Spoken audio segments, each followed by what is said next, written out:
Existe um dispositivo médico relativamente novo chamado Biochip ou Verichip. Esse aparelho é do tamanho de um grão de arroz e pode ser implantado em um paciente. O Biochip contém informações sobre o histórico médico do paciente, que pode ser obtidas passando um scanner externo em toda a área onde o Biochip ou Verichip foi inserido. Alguns cristãos veem isso como parte de uma conspiração para impor a marca da besta. Para outros, a marca da besta tem a ver com os códigos de barras em latas de alimentos, ou seria um número misterioso em notas de dólar, que supostamente são a 666. Para alguns, tem a ver com a Ordem Maçônica, ou Illuminati, helicópteros negros da ONU e as Nações Unidas. O estudo da semana revela o conflito sobre adoração. Satanás desafiará a autoridade de Deus. O sábado se tornará o centro de um conflito sobre adoração.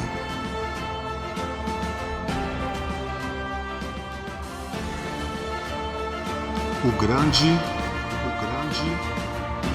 conflito.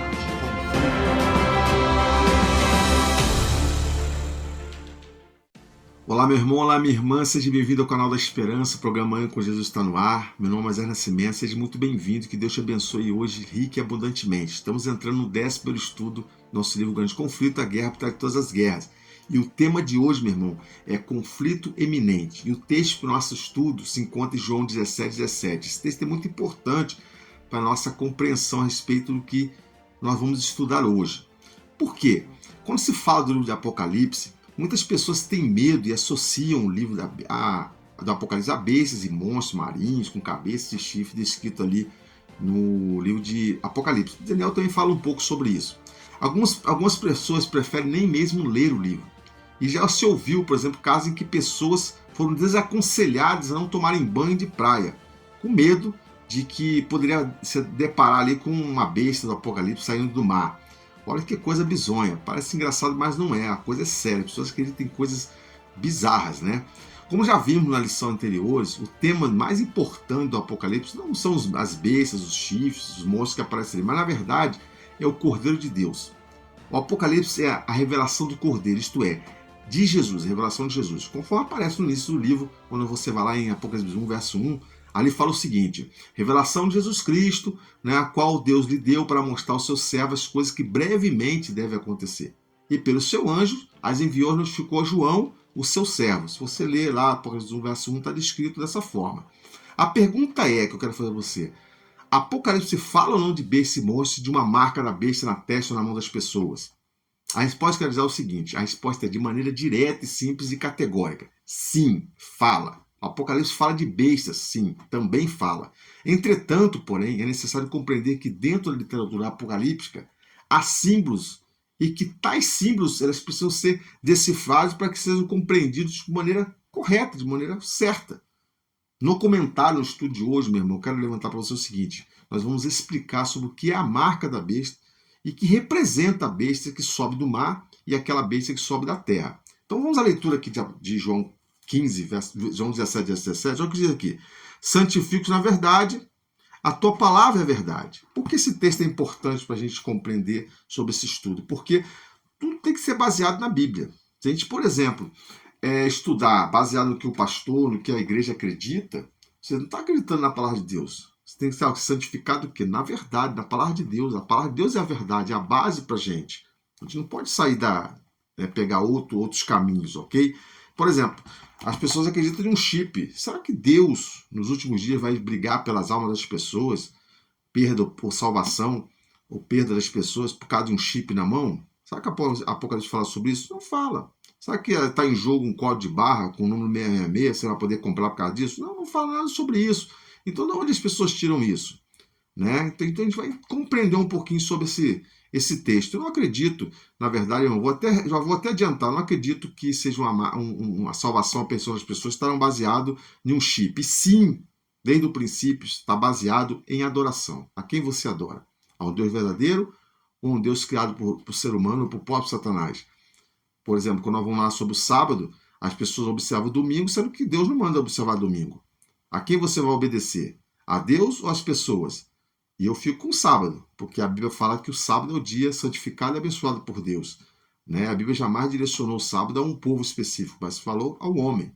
Então, eu fico com o que a Bíblia diz. Então, toda a nossa base doutrinária de verdade tem que ser baseada aqui, ó, na Bíblia. Ela deve ser a nossa regra de fé e prática. Simples assim.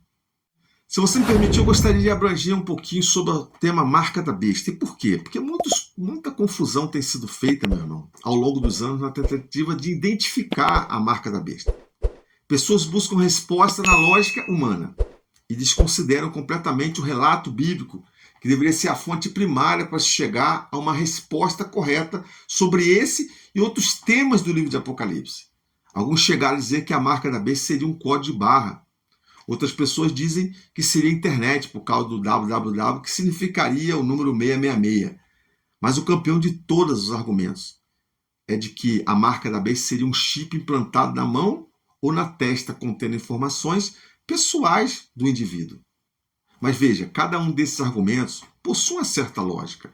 Entretanto, como dizia João Antônio, professor de Apocalipse, a lógica nos permite errar e errar com segurança. É necessário muito mais do que lógica, meu irmão, para interpretar, para fazer a interpretação do Apocalipse. É necessário um terreno sólido para que a argumentação seja construída, e esse terreno existe. É a própria Bíblia, o próprio contexto da Bíblia. Algumas perguntas também podem nos ajudar nesse contexto. Eu vou fazer elas para você. Você já viu, por exemplo, a nota falsa de R$75? Você já viu a nota falsa de R$137? Sua resposta, com certeza, é não. E por que não? Pelo simples fato que elas não existem. Essas notas, elas não existem. Uma resposta mas não responde a nossa pergunta. O questionamento continua. Por que elas não existem? A melhor resposta seria: ela não existe porque não existem notas verdadeiras com esse valor. Só pode existir uma nota falsa, irmão, se houver uma nota o quê? Verdadeira. Só falsificam notas de 50 e 100 reais porque elas existem. Notas verdadeiras de 50 e 60 reais existem. Percebeu?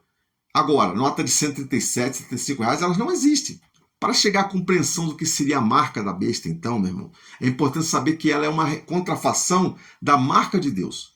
Logo, nossa primeira ação não é tentar identificar a marca da besta, mas, uma vez que a Bíblia não fala claramente qual seria essa marca, mas descobrir qual é a marca de Deus, o seu sinal.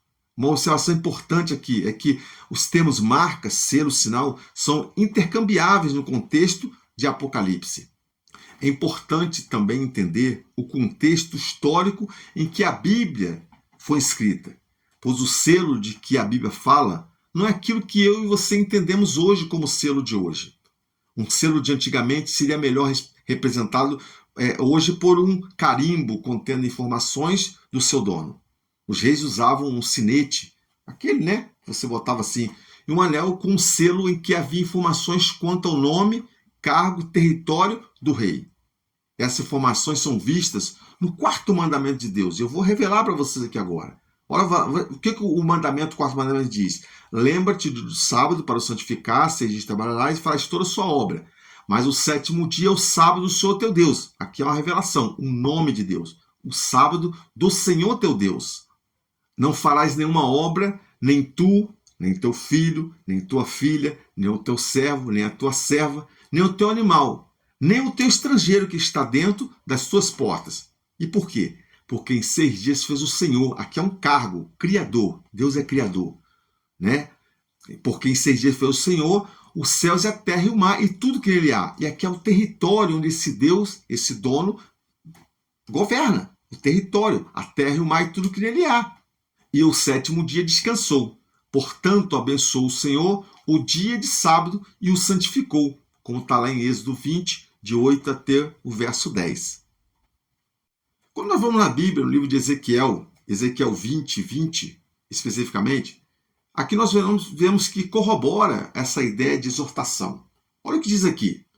Santificai os meus sábados, pois servirão de sinal entre mim e vós, para que saibais que eu sou o Senhor vosso Deus.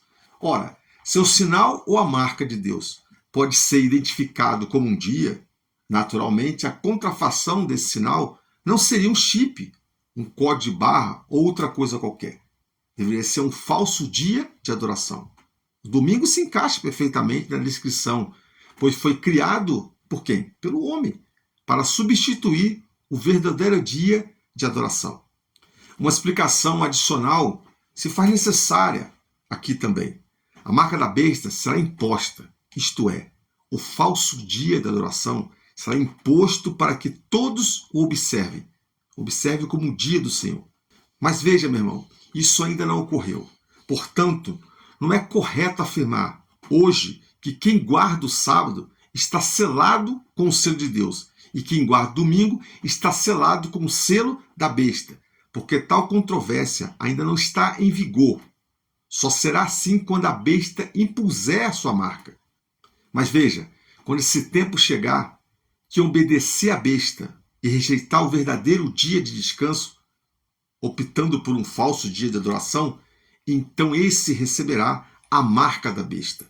Esse processo chamamos de selamento. E ele ainda não está ocorrendo agora. Mas quem é a tal besta que vai impor a sua marca? A besta do mar. Deixa eu falar um pouquinho com você sobre a besta do mar. O livro de Daniel é o que mais se assemelha a Apocalipse. Ele se assemelha na sua estrutura simbólica. Em Daniel, animais e bestas são representações de reis e reinos. Olha o que diz aqui. Estes grandes animais, que são quatro reis, que se levantaram da terra. O quarto animal será o quarto reino da terra, o qual será diferente de todos os reinos, e devorará toda a terra e a pisará aos pés, e a fará em pedaços. Daniel 7, 17 a 23. Veja bem, se animais representam reinos, poderes sobre a terra, não há o que temer quando lemos de uma besta saindo do mar com 7 cabeças e 10 chifres. Ela é a representação de um reino, de um poder. Mas qual seria esse reino? Em Apocalipse 13, nós podemos notar algumas características que vale a pena ser ressaltadas aqui. A primeira, possui nome de blasfêmia sobre sua cabeça. Verso 1. Falou blasfêmia contra Deus e seus tabernáculos, os que habitam no céu. Verso 6. Perseguiu os servos de Deus por 1260 anos. Isso você encontra no verso 5. Note, querido, diferente das bestas de Daniel 7, que eram poderes civis que guerreavam entre si, e eu cito Babilônia, Medo-Pérsia, Grécia e Roma, as ações dessa besta apocalíptica está mais relacionada a aspectos ali religiosos. Não sei se você consegue perceber. Perceba que ela persegue os santos, o povo de Deus, e suas ações são idênticas à do chifre pequeno, apresentada lá em Daniel 7, que surge no Império Romano. Numa leitura comparativa de Apocalipse 13 com Daniel 7, 20 e 26, nós podemos ver que até o tempo de perseguição é exatamente o mesmo, 1260 anos. Agora, é só analisar a história para saber que poder religioso surgiu no Império Romano e que perseguiu os santos por 1260 anos. E a resposta é simples, o papado.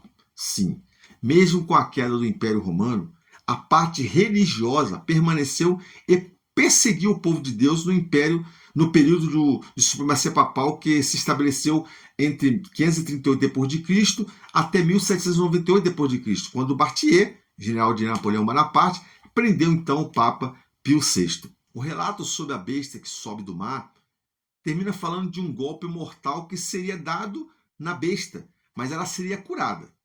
Devido ao processo de cura, é dito que seria estabelecido o mesmo poder que ela teve anteriormente para perseguir e matar. Para que esse processo fosse possível, outra besta entraria em cena no relato de Apocalipse 13.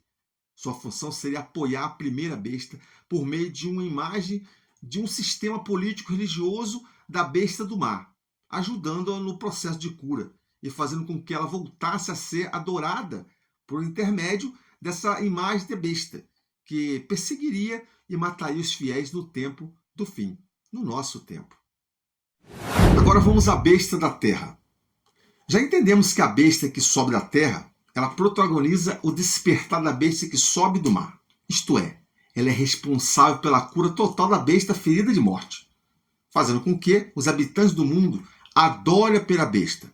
Apocalipse 13:11 diz o seguinte: E vi ainda outra besta emergir da terra. Possuía 2 chifres, parecendo cordeiro, mas falava como dragão. Exercia toda a autoridade da primeira besta na sua presença. faz com que a terra e os seus habitantes adorem a primeira besta, cuja ferida mortal fora curada. Quem é esse poder, meu irmão, representado pela besta de 2 chifres, tão significativa a ponto de restaurar o papado e a oposição que teve antes de 1798? Quem teria tamanha força para fazer com que o mundo se voltasse para o papado, voltasse outra vez, em que faria com que os homens adorassem a primeira besta? Só um poder no mundo, meu irmão, capaz dessa proeza. E sabe quem é? Exatamente, os Estados Unidos da América.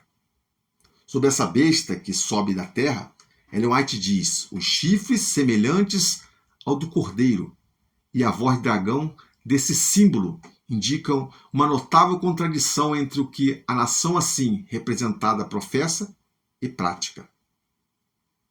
A fala dessa nação são os atos das suas autoridades legislativas e judiciais. Por esses atos, desmentirá os princípios liberais e pacíficos que estabeleceu como fundamento da sua política. A predição de que falaria como dragão, lá em Apocalipse 13:11, exerceria toda a autoridade da primeira besta, lá no verso 12, anuncia claramente, meu irmão, o desenvolvimento do espírito de intolerância e perseguição que as nações representadas pelo dragão e pela besta semelhante ao leopardo manifestaram. E a declaração de que a besta de 2 chifres faz com que a terra e seus habitantes adorem a primeira besta, lá no verso 12, indica que a autoridade dessa nação deve ser exercida impondo ela alguma observância que constituirá um ato de homenagem ao papado. Tal atitude seria abertamente contrária aos princípios desse governo e aos espíritos de suas instituições livres, as claras e solenes afirmações da Declaração da Independência e a Constituição. Os fundamentos da nação procuraram sabiamente prevenir o empregado do poder secular por parte da Igreja, com seus inevitáveis resultados: intolerância e perseguição. A Constituição estipula que o Congresso não fará leis que oficializem alguma religião ou proíbam seus livre exercício, e que nenhum requisito religioso seja jamais exigido como qualificação para qualquer cargo de confiança pública nos Estados Unidos. Apenas em flagrante violação dessas garantias, a liberdade da nação é que qualquer observância religiosa poderá ser imposta pela autoridade civil. Mas a incoerência de tal procedimento não é maior do que o que está representado no símbolo. É a besta de chifres semelhante ao do cordeiro, declarando-se pura, mansa e inofensiva, que fala como um dragão. E o que esse poder irá fazer? O que essa besta irá falar? Irá dizer aos habitantes da terra, meu irmão, que façam a imagem à besta. Apocalipse 13:14. Aqui se representa claramente a forma de governo em que o poder legislativo emana do povo, uma prova das mais convincentes que os Estados Unidos, sua nação indicada na profecia. Em breve, mas muito em breve, não muito longe de hoje, meu irmão, a nação sobre a qual Deus lançou o escudo da onipotência, os Estados Unidos da América, estenderão a mão sobre o abismo e segurará nas mãos do papado. Ela fará com que, finalmente, a chaga mortal seja plenamente curada. O país da liberdade, muito em breve, fará leis civis que ferirão a consciência, obrigando as pessoas a observar um falso sábado, fazendo assim a imagem da besta. O que hoje parece impossível de acontecer, ocorrerá diante dos nossos olhos. Aquele que for achado fiel, então será salvo. Que nos preparemos para as cenas que estão exatamente diante de nós. Vamos orar. Maravilhoso Deus e bondoso Pai que habita nas alturas dos céus, está sendo revelado diante dos nossos olhos aqui, diante desse vídeo, as verdades que estão por vir. Os Estados Unidos fará leis, ó Deus, que todo o resto do mundo irá abraçar. Leis que ferirá a tua lei. Mas nós nos devemos manter firmes na sua palavra, alicerciados na sua palavra, como nós lemos na Bíblia. Nós devemos pegar a sua mão e seguir em frente. Possamos vencer, ó Deus, possamos não sucumbir diante das leis dos homens. Que possamos estar diante de Ti na sua volta, prontos para uma nova pátria, um novo lar. Abençoe cada um que está ouvindo essa mensagem. Dê o esclarecimento através do seu Santo Espírito a cada um desses. Nós te louvamos e te agradecemos. Em nome de Jesus.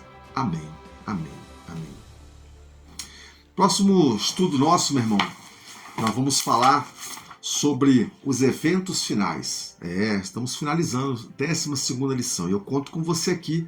Espero que Deus lhe abençoe, que você possa estar conosco, que Deus no próximo estudo também possa estar conosco, nos conduzindo. Amém? Ótima semana para você.